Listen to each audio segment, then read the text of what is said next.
16. juli 2012 købte jeg en motorcykel, som jeg bruger til og fra arbejde hver dag.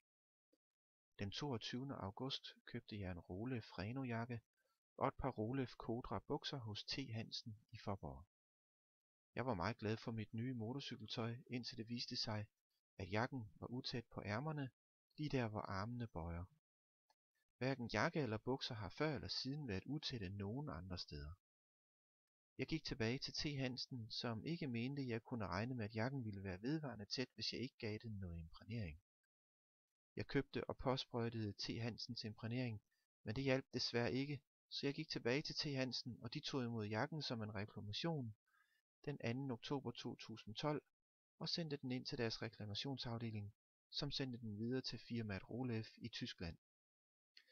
Efter at have rykket for et svar på min reklamation, dels ved T. Hansen i Faaborg og dels via e-mail til T. Hansens kundeservice, blev jakken returneret fra Roleff den 23. oktober 2012, og jeg kunne hente den ved T. Hansen i Faaborg et par dage senere. Desværre ville Roleff ikke anerkende, at jakken er utæt. De mener, at vandet er trængt ind i jakken via ærmegabet, og fremsender en instruktion om altid at bære jakken uden på handskeskafterne, ikke omvendt. Da det derfor er tydeligt, at Roleff ikke er blevet gjort fyldestgørende bekendt med utæthedens placering, har jeg lavet den følgende video, som henvender sig til firmaet Roleff og derfor er på tysk.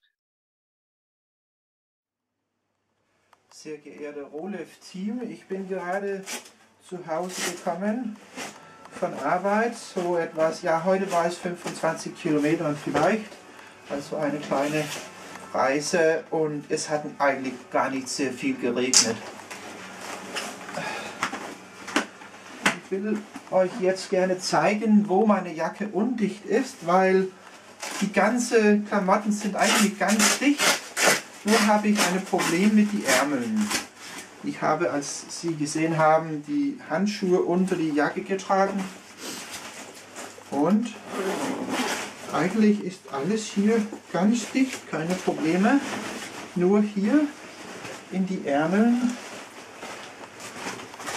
gibt es, guck mal, ganz viele nasse Flecken und hier auch ganz viele nasse Flecken.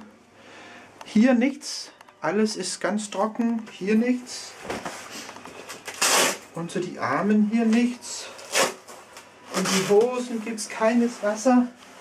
Alles ist schön trocken.